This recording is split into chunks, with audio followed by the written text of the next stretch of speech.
Hey everyone, welcome back to the channel. Before we dive in, make sure you hit that subscribe button and turn on notifications because today's cases are absolutely wild. You know, sometimes people disappear and it makes sense, right? They ran away, got into an accident, or at least there's some kind of trail to follow. But then, there are cases like these. Cases where you look at all the facts and realize nothing adds up. These are the stories that'll keep you up at night, wondering what the hell actually happened. So grab your snacks, get comfortable, and let's jump into 5 people who vanished under absolutely impossible circumstances.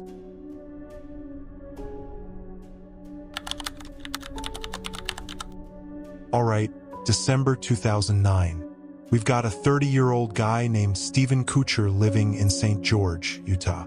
Pretty normal dude, went to church, stayed close with his family, lived a quiet life. Nothing crazy about him at all. But here's where it gets weird.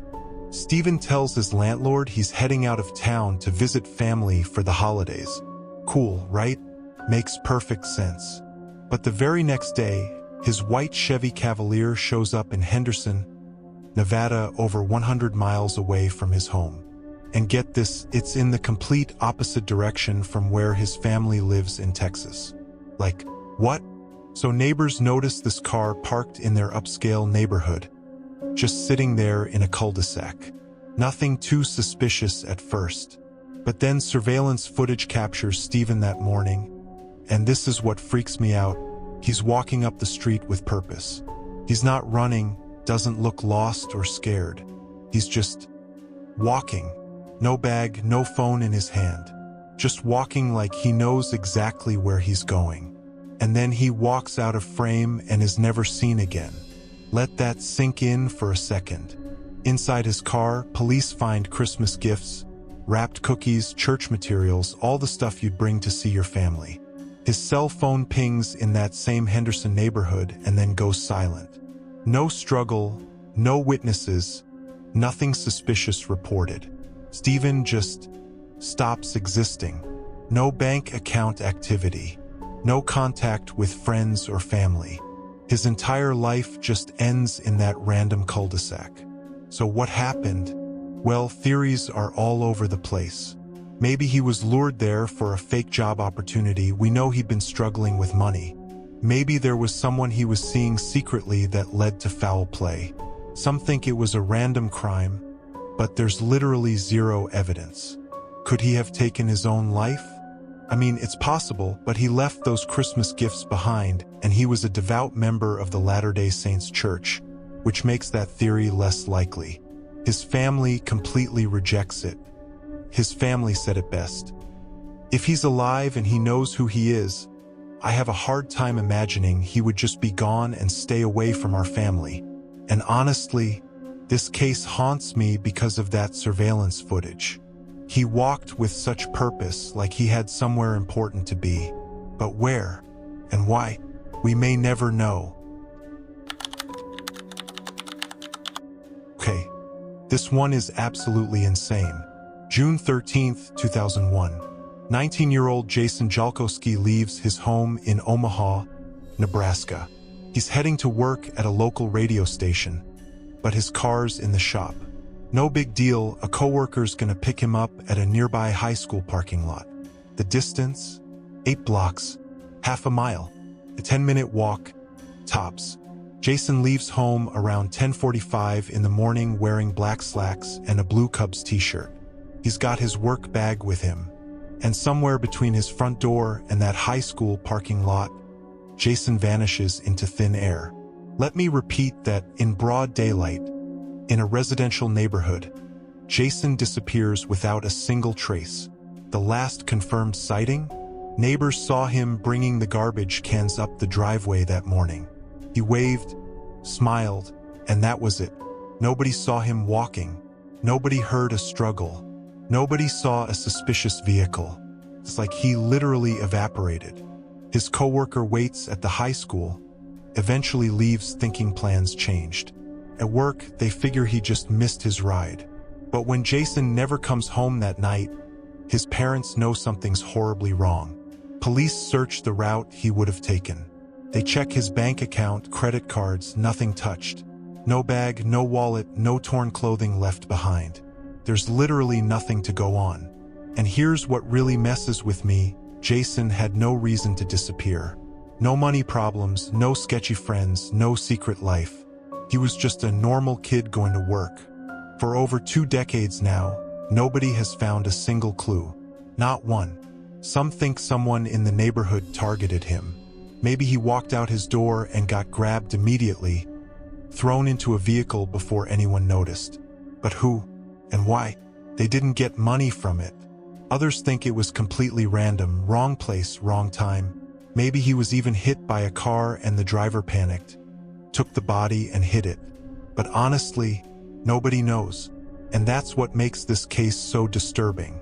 Jason's parents started Project Jason, a non-profit to help families of missing people.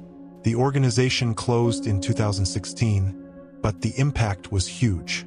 As for Jason, he's still out there somewhere, or his answers are. This case proves you can literally disappear in broad daylight on a route you've walked 1,000 times, and nobody will see a damn thing.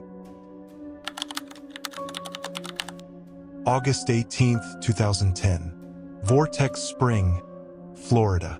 30-year-old Ben McDaniel suits up for a deep dive into one of the most dangerous cave systems in the country. Security cameras catch him descending into those crystal-clear blue waters. He never comes back up. Now, at first, everyone thinks it's a diving accident. These caves are notorious. They've killed over a dozen people. So rescue teams go in, searching every passage, pushing deeper than anyone ever had before. And they find nothing. No body, no gear, nothing at all. That's when this goes from tragedy to straight-up mystery. Ben had been going through a rough time. His younger brother died in 2008, he was going through a divorce, and he was trying to figure out his life. He'd moved into his parents' beach house and got really into diving as an escape. But here's the thing, Ben wasn't certified for cave diving. He taught himself, which is pretty dangerous. Other divers had seen him practicing in the caves, even getting past the safety gate when people left it unlocked. He'd been warned repeatedly about the risks, but he kept going anyway. On that August day, witnesses saw him prepping for a late afternoon dive. He chatted with staff, then descended. When he didn't come back, alarms went off immediately. His truck was still in the parking lot with his wallet, phone, and a notebook full of personal thoughts inside. On the seat was a hand-drawn map of the cave system. Recovery divers searched for days. They explored every reachable passage, squeezing into tight, dangerous tunnels. Some almost died trying to find him, but there was nothing. Now, you might be thinking, maybe the current swept him out to sea? Nope. Vortex Spring isn't connected to the ocean. It's a freshwater spring fed by an underground aquifer. The water flows up and out of the cave, not down into it. There's literally no way for him to have been swept away. So where is he? Some believe he's trapped deeper than anyone can reach, in some hidden crevice. But here's the problem. Expert cave divers who went further than anyone else said, if he was down there, I'd have found him. Others think he staged his whole disappearance, slipped away from a life he couldn't handle anymore. But would you really fake your death in a place known for killing people? Ben's family put up $30,000 and hired private divers. Still nothing. One of the best body recovery divers in the world searched that cave and said flat out, he's just not in there. So if Ben's not in the cave, where is he? Did he somehow escape and start a new life? Did something else happen entirely? More than a decade later, we still don't know. So there you have it, 5 people who vanished under absolutely impossible circumstances. People shouldn't just disappear, not without a reason and not without a trace. But these stories show us just how fragile reality can be. How one normal moment can open up into an unsolvable mystery. Stephen walking with purpose toward nothing. Jason vanishing in broad daylight. Ben diving into water and never coming back. Rebecca disappearing from a cruise ship. Brian entering a bar and never leaving. These aren't ghost stories. These are real people with real families who are still searching for answers. If you enjoyed this video, smash that like button and subscribe for more mysterious cases. Drop a comment below and let me know which case freaked you out the most. And hey, if you want even more content, check out our Patreon where we dive into exclusive cases you won't find anywhere else. Thanks for watching, guys. Stay safe out there, and I'll see you in the next one.